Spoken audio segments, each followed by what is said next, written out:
Hello, Trump Take 5 here. Are you wondering what Donald Trump was up to yesterday? Well, good news, you're in the right place, and boy, he was up to a lot of stuff. We are the channel that tries to give you everything important that the president does in a day without all the media hype and the media circus of the 24-hour news cycle so that you can avoid Trump fatigue. I mentioned in yesterday's video that Trump got an early start yesterday, and I was not lying. We'll get to the big story at the end, but Wednesday morning he sent out a bunch of different tweets. He responded to Sarah Huckabee Sanders, who tweeted about CNN boycotting the press Christmas party at the White House. He said, great, and we should boycott fake news CNN. Dealing with them is a total waste of time. He talked about the stock market. He took a shot at Matt Lauer, adding that when will the top executives at NBC and Comcast be fired for putting out so much fake news? And then he went after Joe Scarborough based on what Trump called the unsolved mystery that took place in Florida years ago. Investigate! All of these tweets were out of line for various reasons, especially coming from the President of the United States. A disgrace to the office, no doubt. And they led to a series of different discussions in the media about whether Trump was falling apart or if this was all strategy. For what it's worth, I think it's a little bit of both. Printed an article yesterday about how he seems to be more upbeat and that he seems to be pushing his conspiracies, including birtherism again, and the fact that he might not be the voice that was on the Access Hollywood tape, which I mentioned a couple days ago.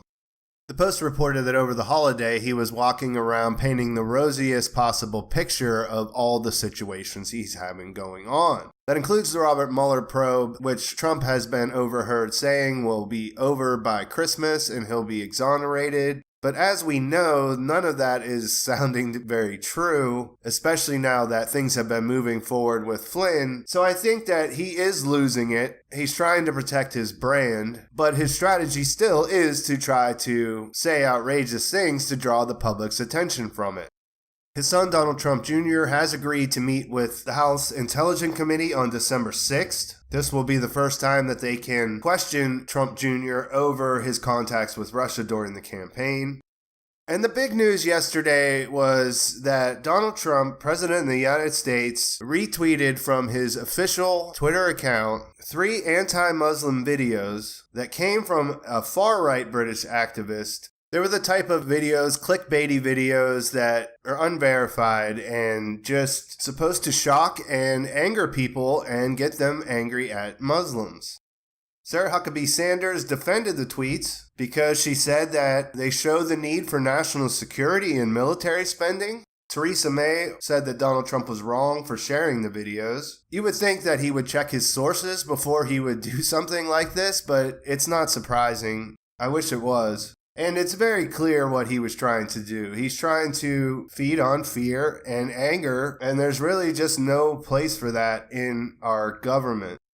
That is all the major things that happened yesterday in the president's life. He was quite busy, and I have a feeling that he's going to continue that while this pressure is mounting based on Michael Flynn's perceived cooperation. Please like the video if you enjoyed it. Please subscribe to my channel and tell your friends. Make sure you turn on notifications. This is an example of just how much he relies on wearing people down and charging up his base with ridiculousness in the media. So don't let yourself get sucked into it. Don't play his game. When you need a break, you can always check here so that you don't miss out on anything that happens, but you can take care of yourself and focus on the real issues rather than his what's become normal behavior. Stop back again tomorrow because I'll be talking to you again.